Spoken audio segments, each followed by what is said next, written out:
ચલો વિદ્યાર્થી મિત્રો, આજે આપણે જોઈશું વિદ્યુત કોષ.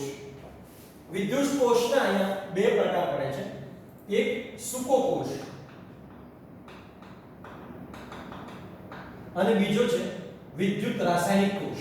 બોલે તો વિદ્યુત રાસાયણિક કોષ. હવે સૂકા કોષની તો તમને ખ્યાલ હશે કે સૂકો કોષ કેવો હોય. દાખલા તરીકે બીપીએલ નો સેલ, પછી આપણે ઘરે મોટા ભાગના જેટલા સેલ છે એ બધા સૂકા કોષ છે. બેટરીમાં આપણે વાપરીએ છીએ, ઘડિયાળમાં આપણે વાપરીએ છીએ, પછી આપણે ઘરે જે ઘડિયાળો છે એની અંદર પણ વાપરીએ છીએ, નાના મોટા રમકડાઓ છે નાના છોકરાઓના એની અંદર આપણે વાપરીએ છીએ. એ બધા સૂકા કોષ છે. હવે રાસાયણિક કોષ છે ને એના બે પ્રકાર આવે છે. એક પ્રાથમિક કોષ જેને પ્રાઇમરી સેલ કહેવાય, અને બીજો ગૌણ કોષ. ગૌણ કોષને સેકન્ડરી સેલ કહેવાય. હવે સેકન્ડરી સેલ ની અંદર પણ આપણે માત્ર જાણકારી માટે સમજો, જો ઉપર મેં એક્સ્ટ્રા લખી નાખ્યું છે, આપણી ટેક્સ્ટ બુકમાં નથી, માત્ર જાણકારી માટે અહીંયા આપણે કોષ ભણવાનો છે જેનું નામ છે લેડ સંગ્રાહક કોષ. કારણ કે મોસ્ટ ઓફલી ગૌણ કોષની અંદર એક જ કોષ ભણવાનો હોય છે જેનું નામ છે લેડ સંગ્રાહક કોષ. કોઈ કહેશે સરજી શા માટે લેડ સંગ્રાહક કોષ ભણવામાં આવે છે? કારણ કે એ છે ને ભણવો પણ ઈઝી છે અને સરળતાથી વસ્તુ આપણે સમજાવી શકીએ. એટલા માટે આપણે લેડ સંગ્રાહક કોષ એક જ ભણીશું. બાકી બહુ બધા કોષો છે. આના પહેલાનો જે સિલેબસ હતો, એના પહેલાનો જે સિલેબસ હતો જ્યારે અમે લોકો ભણતા ત્યારે બહુ બધા કોષો ભણવાના આવતા હતા, પરંતુ અત્યારે માત્ર ને માત્ર ખાલી કોષ શબ્દ આપેલો છે, વધારે ભણાવેલું નથી. તેમ છતાં આપણે લેડ સંગ્રાહક કોષ સુધી આપણે ભણીશું. સમજો, ટેક્સ્ટ બુક કરતા થોડુંક અહીંયા આપણે વધારે ભણીશું. હવે આ પ્રાથમિક કોષ કોને કહીશું અને ગૌણ કોષ કોને કહીશું? પ્રાથમિક કોષ એને કહેવાય કે એક વખત ડિસ્ચાર્જ થઈ ગયા પછી બીજી વખત ચાર્જ ના કરી શકાય, એટલે ચાર્જેબલ નથી, ચાર્જ ન થાય, એને આપણે નામ આપીશું પ્રાથમિક કોષ. ગૌણ કોષ કોને કહીશું? તો કે વારંવાર ચાર્જ થયા કરે, ડિસ્ચાર્જ થઈ જાય તો પાછો ચાર્જ કરવાનો, ડિસ્ચાર્જ થઈ જાય પાછો ચાર્જ કરવાનો. ફોર એક્ઝામ્પલ તરીકે આપણે મોબાઈલની બેટરી છે તો એની અંદર કેવું બને છે? તો ભાઈ મોબાઈલની બેટરી એકદમ લો થઈ જાય છે તો ફરી પાછો આપણે એને ચાર્જિંગ કરી દઈએ છીએ અને પાછી મોબાઈલની બેટરી ચાર્જ થઈ જાય, ફરી પાછી લો થઈ જાય એટલે કે ડિસ્ચાર્જ થઈ જાય, ફરી પાછી ચાર્જ થાય. આમ ચાર્જ ડિસ્ચાર્જ થયા કરે, એને આપણે કહીશું ગૌણ કોષ. ફરી પાછો એકવાર સમજો, પ્રાથમિક કોષ કોને કહીશું? ચાર્જ ન થાય, એકવાર ડિસ્ચાર્જ થઈ જાય પછી ફેંકી દેવાનો, એને બીજી વખત ઉપયોગ આવતો નથી, ઉપયોગ કરી ન શકાય. પરંતુ ગૌણ કોષ કોને કહીશું? ચાર્જ પણ થાય અને ડિસ્ચાર્જ પણ થાય. સમજો, મોબાઈલની બેટરી રાસાયણિક કોષ નથી. પાછું એવું ના સમજી લેતા કે રાસાયણિક કોષ છે. મોબાઈલની બેટરી અલગ વાત છે. અહીંયા જે આપણે ભણવાનો છે ને આજે છે આપણે જે નામ છે લેડ સંગ્રાહક કોષ. આ ચાર્જ અને ડિસ્ચાર્જ કરી શકાય છે. એક વખત તમે દાખલા તરીકે અંદર કોઈ કેમિકલ વાપર્યું છે, પૂરું થઈ જાય તો ફરી પાછું નવું કેમિકલ પણ અંદર એડ થઈ શકાય, અથવા તો પ્લગમાં ભરાઈને ફરી પાછું ડિસ્ચાર્જ પણ કરી શકાય. આપણે ભણવાનું છે વ્યવસ્થિત, ત્યારે વધારે આપણે ચર્ચા કરીશું કઈ રીતે ચાર્જિંગ થાય, કઈ રીતે ડિસ્ચાર્જિંગ થાય. પરંતુ અહીંયા એક વાત સમજવાની જરા ખાસ જરૂર છે કે ચાર્જિંગ અને ડિસ્ચાર્જિંગ બંને થતું હોય એને આપણે ગૌણ કહીશું, અને માત્ર ચાર્જ એકવાર થઈ જાય પછી ડિસ્ચાર્જ થયા પછી પાછો ચાર્જ ન થાય એને આપણે નામ આપીશું પ્રાથમિક કોષ. પહેલા જરા એના માટેના જુદા જુદા આપણે શબ્દો ભણીશું. અહીંયા લખી નાખીએ, ચાર્જ અને ડિસ્ચાર્જ બંને થાય.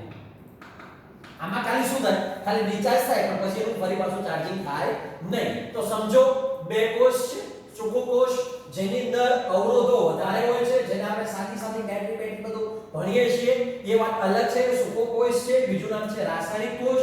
વિદ્યુત રાસાયણિક કોષ આપણે ભણવાનો છે, બરાબર? તો એના આપણે બે પ્રકારો પાડ્યા અને એની અંદર આપણે બે વર્ગીકરણો જોયા. એટલે આ બન્યા આપણા વિદ્યુત કોષો. હવે આપણે જે ભણવાનું છે ને એને આપણે નામ આપી દઈએ છીએ EMF. જરા ધ્યાનથી સમજો, અહીંયા નામ આપી દો EMF.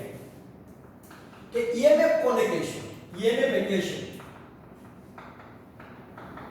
એક વાત, EMF નું ફૂલ ફોર્મ છે ઇલેક્ટ્રોમોટિવ ફોર્સ.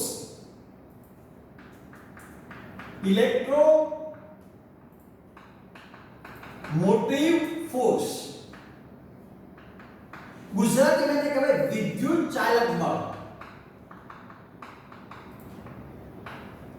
સમજો જરા, ફરી પાછું એકવાર બોલું. EMF નું ફૂલ ફોર્મ છે ઇલેક્ટ્રોમોટિવ ફોર્સ, એને ગુજરાતીમાં કહેવાય વિદ્યુત ચાલક બળ, એની સંજ્ઞા છે એપ્સાઇલોન.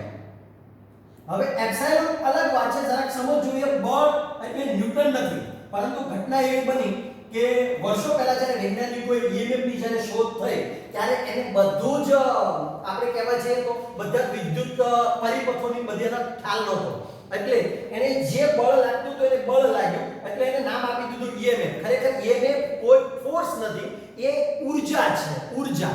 તો આપણે એનો જરા એકમ પણ ડિસાઈડ કરીએ. આ જો આનો એકમ છે ને એ એકમ જૂલ પર કુલમ અથવા તો બીજો એનો એકમ છે વોલ્ટ. ખાસ સમજો જરા, પછી આપણે EMF ની વ્યાખ્યાને વધુ જોઈએ. હવે આપણે જરા જોઈ લઈએ કોષ, પેલો સામાન્ય કોષ જરા દોરીએ છીએ, જરા ધ્યાનથી સમજો. દાખલા તરીકે આ આપણી પાસે એક કોષ છે, રાસાયણિક કોષ. હવે રાસાયણિક કોષની અંદર જુદા જુદા આપણે કેમિકલો ભરેલા છે. જો અહીં કેમ ભર્યું છે આપણે H2SO4, તો આવી રીતે અહીં જે કેમિકલ ભર્યું છે એવી રીતે અહીં આપણે કોઈ પણ એક કેમિકલ ભરી દઈએ. ચલો આ આપણે કેમિકલ ભરી દઈએ. આપ જો સેલ જોયો છે એટલે હવે આને તમારે સમજવું ખૂબ ઈઝી થઈ જાય છે. અહીંયા એક પ્લેટ રાખીએ છીએ અને એક પ્લેટ આપણે અહીંયા રાખીએ છીએ. આ જે પ્લેટ રાખી છે આ પ્લેટ એને આપણે N નામ આપી દઈએ છીએ, જરા ધ્યાનથી સમજજો. અને આ જે પ્લેટ રાખી છે એને આપણે P નામ આપી દઈએ. N બોલે તો નેગેટિવ, B બોલે તો પોઝિટિવ, જરા ધ્યાનથી સમજીએ. હવે આ બે છે ટર્મિનલ, ટર્મિનલ એટલે તારના બે છેડા છે. હવે રાસાયણિક કોષની અંદર એક બહુ મહત્વની ઘટના બનશે કે જ્યારે એને બે સુવાહક પટ્ટી આપેલી હશે ત્યારે આની અંદર રહેલા ધન આયનો છે, ખાસ જરા સમજો વિદ્યાર્થી મિત્રો, આની અંદર રહેલા ધન આયનો છે એ ધન પ્લેટ પર જમા થશે. જોજો જરા વિદ્યાર્થી મિત્રો. અને ઋણ આયનો છે એ ઋણ પ્લેટ પર જમા થશે. હવે તમને એવો વિચાર આવે કે સરજી આમાં કંઈક જરા પ્રોબ્લેમ વાળું લાગે છે. ધન ધન પર થોડા જવાના છે અને ઋણ ઋણ પ્લેટ પર થોડા જવાના છે. હા જશે. કોઈ કે છે અપાકર્ષણ બળ નહીં લાગે. અરે વિદ્યાર્થી મિત્રો જરા એ જો, દાખલા તરીકે આપણી પાસે ધન વિદ્યુત ધન આયન છે અને આ ઋણ આયન છે, એટલે ધન વિદ્યુત ભાર ને ઋણ વિદ્યુત ભાર જેવું આપણે બોલીએ તો આના ઉપર બે બળ લાગે છે. જરા ધ્યાનથી સમજજો. એક કયું બળ છે જેનું નામ આપણે આપી દઈએ છીએ રાસાયણિક બળ.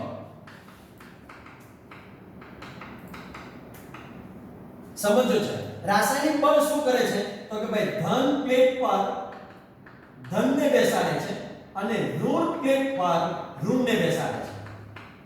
આનો મતલબ એ થાય કે દાખલા તરીકે એક પ્લેટ છે, એક અહીંયા છે ધન વિદ્યુત ભાર છે, આ પ્લેટ પોઝિટિવ છે, તેમ છતાં આ ધન વિદ્યુત ભાર છે એ ત્યાં પોઝિટિવ તરફ જ જશે. શું કરવા? કારણ કે રાસાયણિક બળ છે એ કુલમ બળ કરતા વધારે હોય એટલે એને ધક્કો મારી દેવાના છે. બહુ સિમ્પલ વાત, જરા ધ્યાનથી સમજીએ આને, પછી આપણે આગળ વધી શકશું, કારણ કે આપણા માટે આ મુદ્દો મેઈન છે.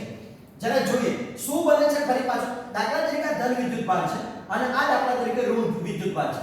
હવે ઘટના દાખલા તરીકે ધન પટ્ટી છે, અત્યારે મને કે ધને નથી ને ઋણે નથી. અહીંયા ધન એક પટ્ટી છે, ધન નથી ને ઋણ નથી. એક ઇલેક્ટ્રોનની પ્લેટ અહીંયા ગઈ એટલે થોડા અહીંયા ઇલેક્ટ્રોન જમા થઈ ગયા. સમજો જરા.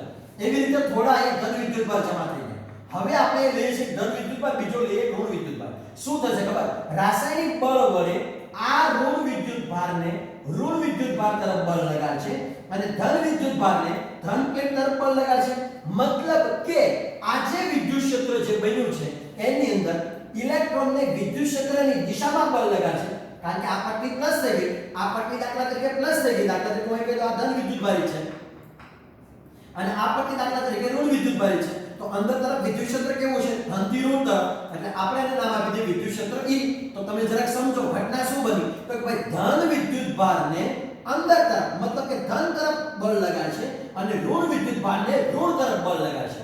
કોણ બળ લગાડશે તો કે ભાઈ એ રાસાયણિક બળ લગાડશે. એટલે આ બળને આપણે Fn કહી શકાય, રાસાયણિક બળ. હવે રાસાયણિક બળ ન બોલવું હોય તો એનું બીજું નામ પણ છે અવિદ્યુતીય બળ. જરાક સમજો.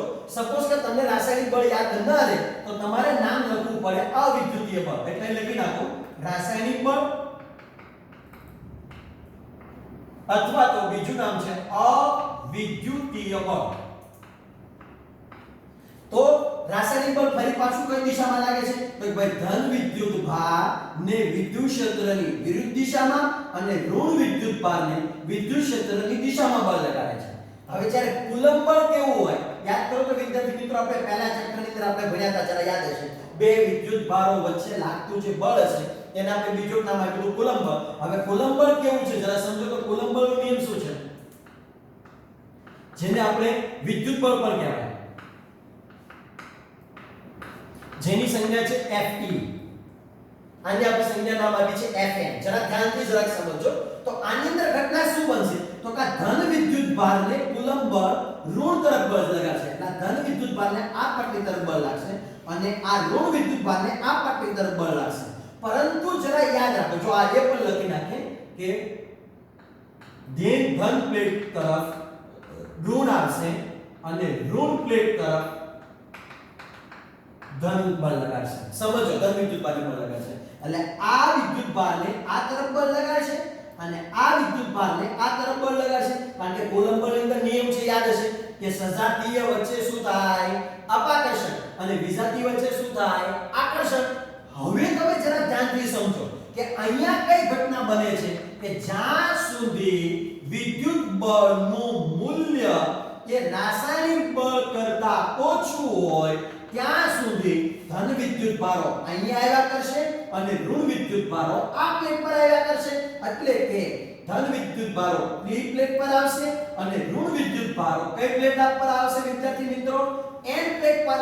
હજી જરા સમજો કે અહીંયા અવિદ્યુતીય બળ વધારે લાગશે અને કયું બળ? તો કે ભાઈ વિદ્યુત બળ ઓછું લાગશે. એનો મતલબ એ છે કે કુલંબ બળની અંદર બે વસ્તુ ધન વિદ્યુત ભાર અને ઋણ વિદ્યુત ભાર એકબીજાને આકર્ષે. તો આ આકર્ષણ બળ કરતા અપાકર્ષણ બળ વધારે છે. એટલે એક ધન તરફ બેઠો છે અને બીજો ઋણ તરફ બેઠો છે. એટલે એક પ્લેટ પર જમા થઈ ગયા છે.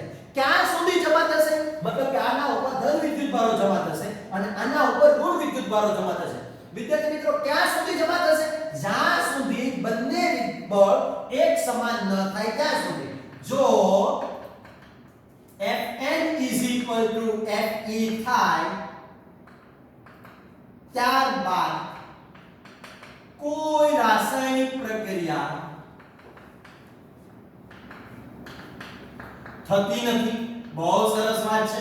પછી ધન વિદ્યુત ભારો અહીંયા નથી આવતા અને ઋણ વિદ્યુત ભારો અહીંયા નથી આવતા. એટલે આનો મતલબ વિદ્યાર્થી મિત્રો તમને ખબર પડી, જેમ ધન અહીંયા આવતા જાય તેમ અહીંયા વિદ્યુત ક્ષેત્ર પ્રબળ થતું જાય, અહીં ઋણ વિદ્યુત ક્ષેત્ર પ્રબળ થતું જાય, ઋણ વિદ્યુત ભાર આવતા હોય છે. તો એ પ્રમાણની અંદર બંને બળ મતલબ કે રાસાયણિક બળ બોલે તો અવિદ્યુતીય બળ અને બંને વચ્ચે જે બળ લાગે કુલંબ બળ બોલે તો વિદ્યુતીય બળ બંને સરખા થઈ જાય પછી ધન આ પ્લેટ ઉપર જમા નથી થતા અને ઋણ આ પ્લેટ પર જમા નથી થતા. ચલો, એક મેટર વિદ્યાર્થી મિત્રો તમને કમ્પ્લીટ ખબર પડી. તો ચલો હવે પછી આપણે આગળ વધીએ વિદ્યાર્થી મિત્રો. ચલો વિદ્યાર્થી મિત્રો, એની વાત ફરી પાછી જરાક સમજીએ. મતલબ કે ધન વિદ્યુત ભારની જે પટ્ટી છે પ્લસ પટ્ટી તરફ કયો આવશે? તો ભાઈ ધન વિદ્યુત ભાર આવશે અને ઋણ પ્લેટ તરફ કયો આવશે વિદ્યાર્થી મિત્રો? ઋણ વિદ્યુત ભાર આવશે. કારણ કે રાસાયણિક બળ છે એ બંનેને જુદા પાડે છે અને વિદ્યુત બળ બંનેને ભેગા કરે છે. પણ વિદ્યુત બળ કરતા રાસાયણિક બળ જો વધારે હોય તો બંને છૂટા પડશે. એની વાત ફરી પાછી આમાં જરાક ભણીએ. દાખલા તરીકે આ આપણી પાસે એક ઇલેક્ટ્રોન છે અને આપણે પોઝિટિવ ઇલેક્ટ્રોન કહીએ. આ ઇલેક્ટ્રોન એટલે શેનાથી બનેલો છે એ મેં કહી દીધું. જો Pb ડાયોક્સાઇડ, લેડ ડાયોક્સાઇડ. તો આ લેડ ડાયોક્સાઇડ નો પહેલો ઇલેક્ટ્રોન છે જે ધન વિદ્યુત ભાર તરીકે ધન ધ્રુવ તરીકે વર્તે છે અને બીજો એક ઇલેક્ટ્રોન છે એ કોણ છે? તો કે માત્ર લેડ છે. તો એ જે ઇલેક્ટ્રોન છે એ ઇલેક્ટ્રોન દાખલા તરીકે અહીંયા છે જે ઋણ વિદ્યુત ભાર તરીકે ઋણ પ્લેટ તરીકે વર્તે છે. આની અંદર જે દ્રાવણ ભર્યું છે એનું નામ આપણે ઇલેક્ટ્રોલાઇટ આપીએ. તો અહીંયા આપણે જે દ્રાવણ ભર્યું છે જેનું નામ છે H2SO4. હવે વિદ્યાર્થી મિત્રો શું કરવું પડ્યું સમજો. આવું બધું તમારી ટેક્સ્ટબુકમાં નહોતું એટલા માટે આ ખાલી સામાન્ય નામ એને આપેલા હતા. એટલે અહીંયા ભણાવતો જાઉં છું, અહીંયા જરા સમજાવતો જાઉં છું. બંને વાત જરા ધ્યાનથી જરાક સમજજો. એટલે આની અંદર જેવી રીતે આ બે ઇલેક્ટ્રોન થયા તેવી રીતે અહીંયા પણ આ બે ઇલેક્ટ્રોન છે. હવે સમજો શું ઘટના બનશે? તો કે ભાઈ આ બાજુએ ધન વિદ્યુત ભાર આ બાજુએ આવશે એટલે આ ધન વિદ્યુત ભાર છે એ ધન તરફ આવશે એટલે અહીંયા જમા થશે. એવી રીતે ઋણ વિદ્યુત ભાર છે એ મતલબ કે ઋણ આયનો છે એ આ તરફ આવશે અને ધન આયનો આ તરફ આવશે. એનો મતલબ એ થયો કે દાખલા તરીકે હું H2SO4 રાખું. સમજો જરા વિદ્યાર્થી મિત્રો, બહુ જ મહત્વની મેટર છે, જરા ધ્યાનથી જરા સમજો.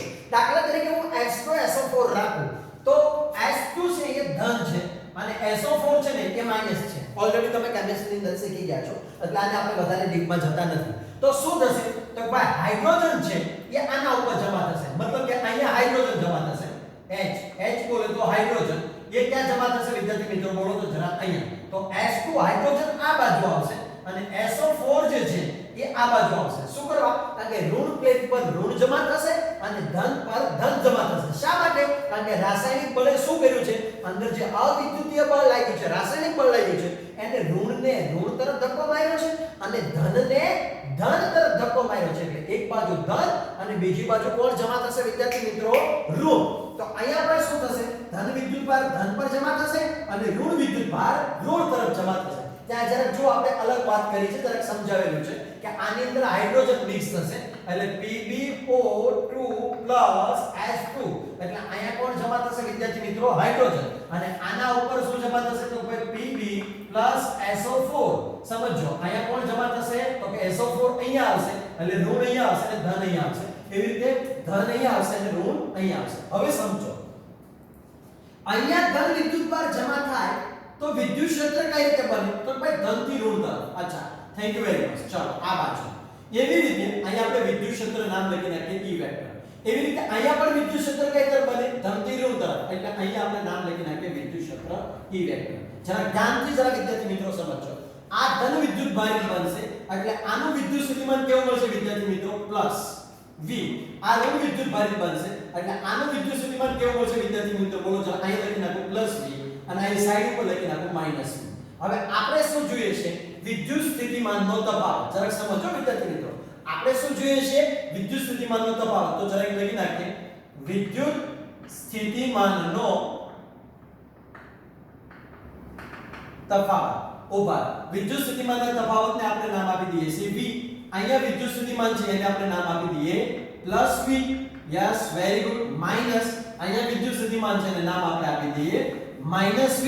તો V V minus minus plus. પણ આ ધન વિદ્યુત ભાર વડે ઉદ્ભવતું વિદ્યુત સ્થિતિમાન અને આ ઋણ વિદ્યુત ભાર વડે ઉદ્ભવતું વિદ્યુત સ્થિતિમાન માઈનસ માઈનસ પ્લસ. તો અહીં શું બન્યું વિદ્યાર્થી મિત્રો? બોલો તો જરા. Minus minus plus minus V minus. આ માઈનસ ખાલી મેં નામ આપેલું છે, જરાક સમજો. તો યાદ રાખો આ બે વિદ્યુત સ્થિતિમાનના તફાવતને EMF કહે છે. જેને શું કહે છે? એપ્સાઇલન.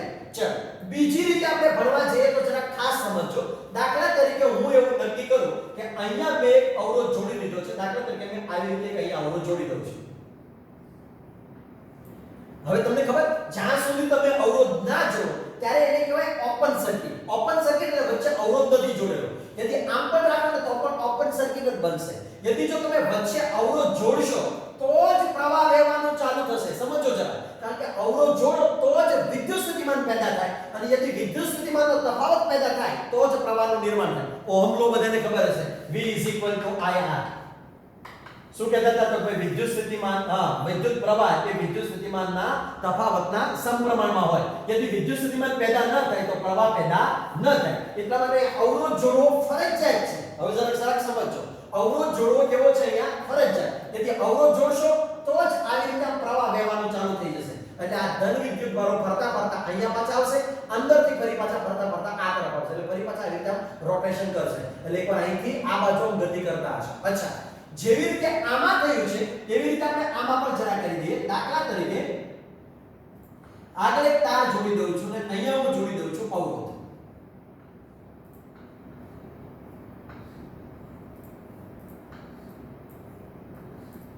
સારું, ચાલો અહીંયા આપણે જોડી દીધો છે. દાખલા તરીકે આપણે અવરોધ અહીંયા જોડેલો છે. ચાલો, અચ્છા, આ અવરોધને પણ નામ આપણે કેટલું આપી દઈએ છીએ? R. તો ઘટના શું બનશે? ધન આયન અહીંયા જમા થયા તો ધન વિદ્યુત ભારો આવી રીતે ગતિ કરશે. સમજો જરા. ધન વિદ્યુત ભારો આવી રીતે ગતિ કરશે. એવી રીતે આવી રીતે ધન વિદ્યુત ભારો ગતિ કરશે. ઇલેક્ટ્રોન આવી રીતે ગતિ કરશે અંદરથી પસાર થઈને. એવી રીતે ઇલેક્ટ્રોન અહીંથી એમ જશે, આ તરફ જશે, ફરી પાછા ગતિ કરીને આ તરફ આવશે. यदि જો ધન વિદ્યુત ભારની ચર્ચા કરું તો અહીંથી ધન P થી ક્યાં તરફ જશે? બોલો તો જરા 12 તરફ, N તરફ. અને અહીંયા અંદર ધન વિદ્યુત ભાર ફરી પાછા અહીંયા આવશે એટલે કે N થી ક્યાં તરફ જશે? P તરફ. સમજો જરા. ધન વિદ્યુત ભાર બહાર ક્યાં જશે? P થી N તરફ. અને અંદર ક્યાં જશે? તો ભાઈ N થી ફરી પાછા P તરફ. કારણ કે આખું રોટેશન પૂરું કરે છે. એવી રીતે ઇલેક્ટ્રોન છે આવી રીતે આખું રોટેશન પૂરું કરે છે. બહાર તરફ જો જોવા જાવ તો N થી P તરફ જશે અને અંદર તરફ P પર આવ્યા પછી ફરી પાછા ક્યાં આવશે? N તરફ. એટલે એ પણ આખું રોટેશન પૂરું કરશે. તો અહીંયા જરા ખાસ જરા એક વાત સમજો. EMF આપણે કોને કહીશું? એક EMF ને એક પર્ટિક્યુલર તમે વ્યાખ્યા જ્યારે શીખી ગયા છો એની ચર્ચા કરીએ. કે જ્યારે વિદ્યુત પ્રવાહનું નિર્માણ ન થતું હોય, બોલે તો ઓપન સર્કિટ હોય ત્યારે, મતલબ કે અવરોધ ન જોડેલો હોય ત્યારે આના બે વિદ્યુત સ્થિતિમાનના તફાવતને બેટરીનું EMF કહે છે. જરાક સમજજો. શું છે? જ્યારે પ્રવાહનું નિર્માણ ન થતું હોય ત્યારે વિદ્યુત સ્થિતિમાનના તફાવતને આ બેટરીનું EMF કહે છે. હવે અહીંયા જરા સમજજે. બીજી એક વ્યાખ્યા જરા લખીએ. શું? તો કે ધન વિદ્યુતભાર અહીંથી અહીંયા આવ્યો, ફરી પાછો અહીંયા આવ્યો. શું કર્યું? અંદરથી ઊર્જા લઈને આવ્યો, અહીંયા આવ્યો, અવરોધમાં એને ઊર્જા વાપરી લીધી. થોડી ઊર્જા રહી જે અહીંયા આવવા માટે ખર્ચાઈ ગઈ. હવે ફરી પાછો ધન વિદ્યુતભાર અહીંથી ઊર્જા લેશે અને ફરી પાછો આવી રીતે પ્રવાહ ચાલુ કરશે. તો આનો મતલબ શું થયો? તો ભાઈ એકમ ધન વિદ્યુતભાર જ્યારે ઋણ પટ્ટીથી ધન પટ્ટી તરફ જાય છે ત્યારે એને વચ્ચે જે ઊર્જા મેળવે છે એ મેળવેલી ઊર્જા એ બેટરીનું EMF કહે છે. ફરી પાછો એકવાર વાત કરું છું, જરા સમજો. ટ્રક રેતીમાં જાય છે તો શા માટે જાય છે? રેતી ભરવા માટે. એ ફરી પાછી રેતી અહીંથી ભરશે, અહીંની રેતી પાછી અહીં ઠાલવશે અને ફરી પાછો નવી રેતી લેવા માટે ટ્રક જશે. એવી રીતે અહીંયા પણ અંદરથી રેતી ભરશે, અહીંયા ઉપર આવશે કે અવરોધ પાસે રેતી ઠાલવશે, ફરી પાછો ખાલી ટ્રક અંદર રેતી ભરશે. તો અહીંયા રેતી એ શું બન્યું વિદ્યાર્થી મિત્રો? EMF. તો આપણે પણ જરા અહીંયા જોઈશું, આપણે પણ જરા અહીંયા જોઈ લઈએ કે આ બાજુથી આ બાજુ વિદ્યુતભાર આવે છે ત્યારે અંદરથી શું કરે છે વિદ્યાર્થી મિત્રો? તો કે ભાઈ ઊર્જા લે છે અને એ જે ઊર્જા એને લીધી ને એને કહેવાય EMF. તો ચલો જરા વ્યાખ્યા જરા લખી નાખીએ કે એકમ ધન વિદ્યુતભારને અહીંયાથી અહીંયા આવશે ત્યારે ઊર્જા મેળવશે ને આ વિદ્યુતભાર. એકમ ધન વિદ્યુતભારને ઋણ પ્લેટથી ધન પ્લેટ તરફ અવિદ્યુતીય, ઋણ પ્લેટથી ધન પ્લેટ તરફ અવિદ્યુતીય બળ વડે આવે છે ત્યારે તેને મેળવેલી ઊર્જાને EMF કહે છે. ફરી પાછું વિદ્યાર્થી મિત્રો સમજ પડી? બહુ સિમ્પલ વ્યાખ્યા છે. એકમ ધન વિદ્યુતભાર અહીંથી નીકળ્યો, એ ઊર્જા ઠાલવી નાખી, ફરી પાછો ધન પ્લેટ પર ગયો અને ત્યાંથી જ્યારે ધન પ્લેટ તરફ જાય ત્યારે એને વચ્ચે જે રસ્તામાં જે ઊર્જા મેળવી છે, ઊર્જા લઈ લીધી છે, ફરી પાછો ઊર્જા ભરીને અવરોધ તરફ જશે તો એને જે ઊર્જા મેળવેલી છે એ મેળવેલી ઊર્જાને આપણે શું કહીશું વિદ્યાર્થી મિત્રો? EMF. EMF બોલે તો ઇલેક્ટ્રોમોટિવ ફોર્સ. અહીંયા પણ બીજી રીતે વ્યાખ્યા અહીંયા સમજીએ તો અહીંયા પણ સમજાશે વિદ્યાર્થી મિત્રો. શું? તો કે અવિદ્યુતીય બળ વડે આ ધન વિદ્યુતભાર અવરોધ પર જશે એટલે ઊર્જા બધી અવરોધ ખાઈ જશે, વાપરી નાખશે, ફરી પાછો અહીંયા આવશે અને ઋણ પ્લેટ તરફ આવશે, ફરી પાછો ઋણથી જ્યારે ધન તરફ આવે ત્યારે શું કરે છે? તો કે ભાઈ ધન વિદ્યુતભાર અંદરથી ઊર્જા ભરી લે છે. તો ભરેલી ઊર્જા છે બેટરીનું શું બને છે વિદ્યાર્થી મિત્રો? EMF. ચલો ત્યાર પછી આપણે નેક્સ્ટ આગળ વધે. EMF આપણું પૂરું થયું. EMF નો એકમ પણ આપણે જરા ચર્ચા કરી દીધી. વોલ્ટ. ફરી પાછું જરા યાદ રાખો વિદ્યાર્થી મિત્રો, ઋણ પ્લેટ છે, ધન પ્લેટ છે. જ્યારે કોઈ જ્યારે કોઈ ધન વિદ્યુતભાર, એકમ ધન વિદ્યુતભાર આ પ્લેટથી આ પ્લેટ તરફ આવે ત્યારે બેટરીની વચ્ચે જે ઊર્જા એને મેળવી છે એ ઊર્જાને બેટરીનું શું કહે છે વિદ્યાર્થી મિત્રો? EMF. બીજો શબ્દ છે જેનું નામ છે ટર્મિનલ વોલ્ટેજ. જરાક સમજો વિદ્યાર્થી મિત્રો. ટર્મિનલ વોલ્ટેજ કોને કહેવાય? એકવાર વિદ્યુત પ્રવાહ I નું નિર્માણ થયું ત્યારે જ્યારે આ બે છેડા વચ્ચેનો જે વિદ્યુત સ્થિતિમાનનો તફાવત મળે છે ત્યારે જ્યારે I નું નિર્માણ થાય ત્યારે જોજો સમજો જરા.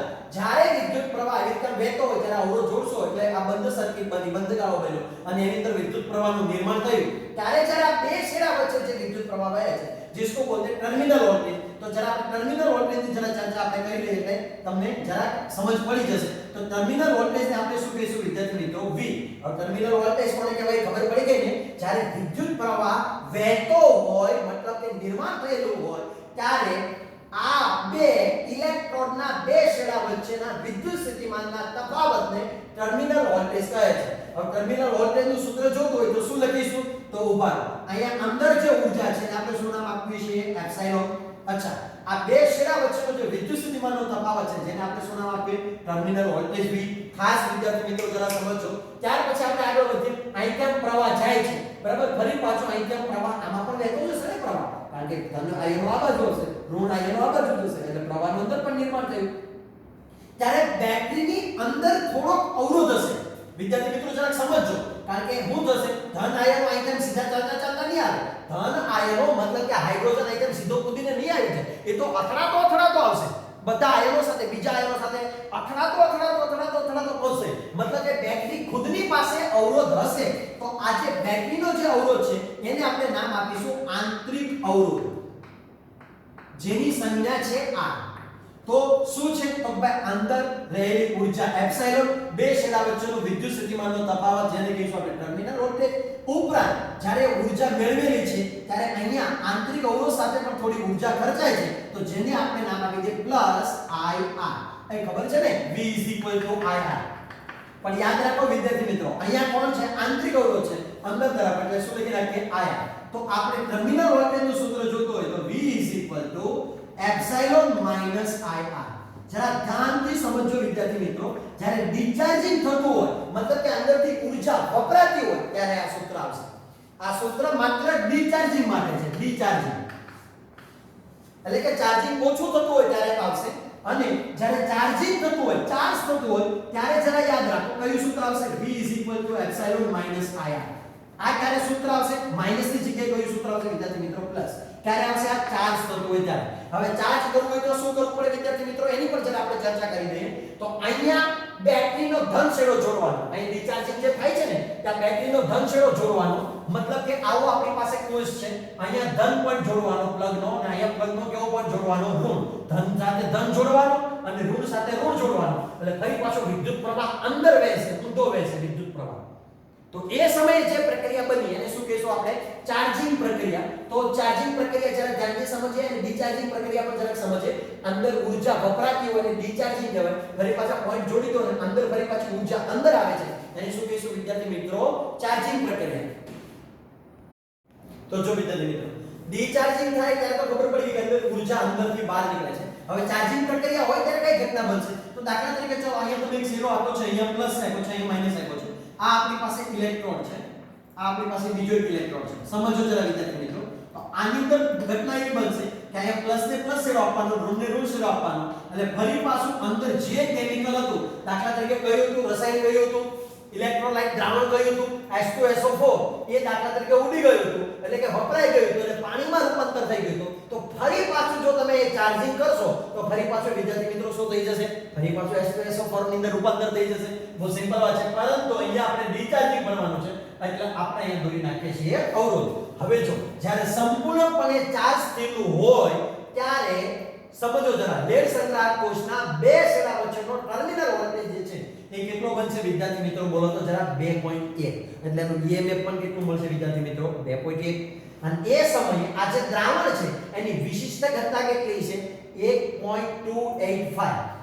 હવે આખો કોષ ડિસ્ચાર્જ થઈ ગયો, એટલે તમને ખબર છે ને કે શું બનશે, તો હાઇડ્રોજન આના ઉપર જમા થઈ જશે, SO4 આના ઉપર જમા થઈ જશે, અને અંદર શું વધ્યું છે વિદ્યાર્થી મિત્રો, માત્ર પાણી. તો જ્યારે પાણી વધ્યું રહેશે ત્યારે એની વિશિષ્ટ ઘનતા કેટલી છે, ત્યારે એના બે છેડા વચ્ચેનો વોલ્ટેજ કેટલો રહેશે, તો ભાઈ બે છેડા વચ્ચેનો વોલ્ટેજ પહેલા કરતા ઘટી જશે, કેટલો થઈ જશે, 1.8.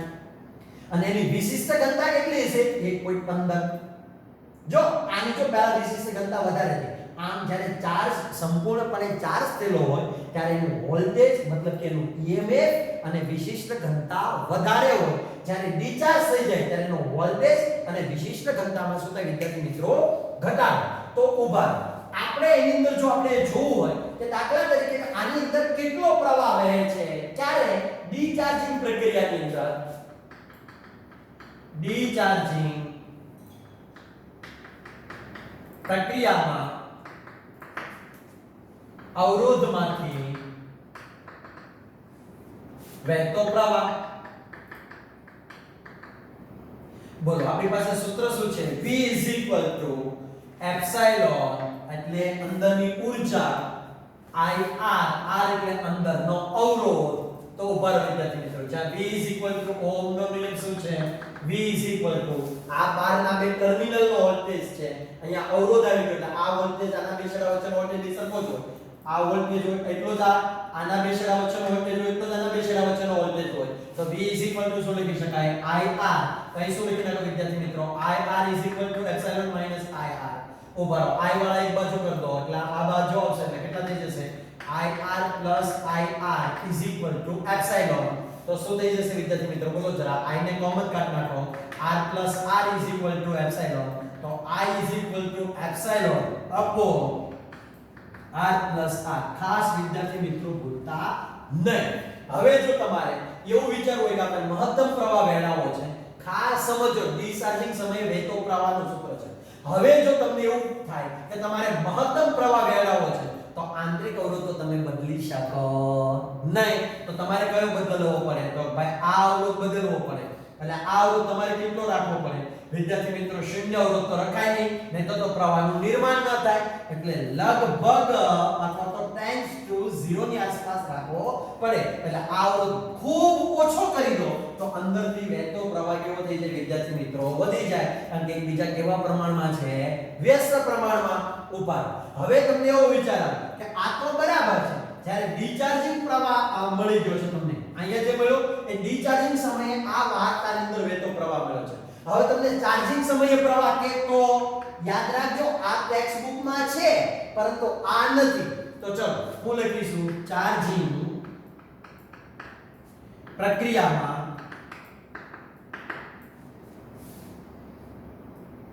વહેતો પ્રવાહ ઉભા તો વિદ્યાર્થી મિત્રો ચાર્જિંગ પ્રક્રિયામાં ઉપરથી શું આપણે આપીશું ઊર્જા તો આપણે શું કહીશું બોલો તો જરા અહીંયા આપણે બે છેડા જોડી દઈશું ને બાર એક પ્લગની બેટરી આપીશું બીજી બેટરી આના સિવાયની બેટરી આપીશું પ્લગ જોડી દઈશું એટલે પ્લસ પ્લગ જોડીશું અહીં માઈનસ જોડીશું એટલે બે તાર જોડીશું એટલે આપવામાં આવતી ઊર્જા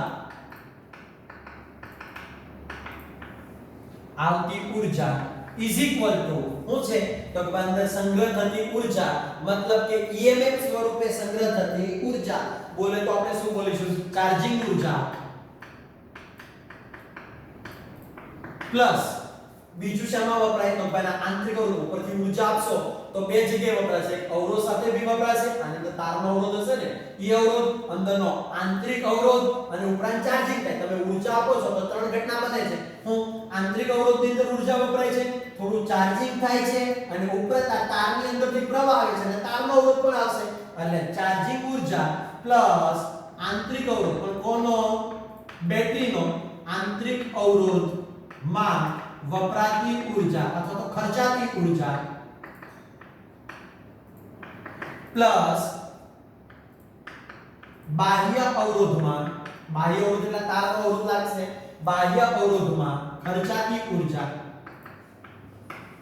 મતલબ કે આપેલી ઊર્જા ત્રણ કામ કરે છે ઉપર તમે ઊર્જા આપશો એ ઊર્જાનો સંગ્રહ થશે આ અંદરના અવરોધમાં થોડી ઊર્જા વપરાશે ઉપરાંત ઊર્જા ઉપરથી નીચે આવે છે આ તારના અવરોધની અંદર પણ વપરાશે હવે આપેલી ઊર્જાનું સૂત્ર શું હતું તો ભાઈ VIT યાદ છે ને આના પહેલા આપણે સૂત્ર જોયું હતું ઇઝ ઇક્વલ ટુ ચાર્જિંગ ની અંદર વોલ્ટેજની જગ્યાએ શું આવશે એપ્સિલોન IT ઓભારો ચલો પ્લસ હું છે બોલો તો જરા વિદ્યાર્થી મિત્રો અહીંયા ખર્ચાતી ઊર્જા એટલે પાવર શું લખશું I2RT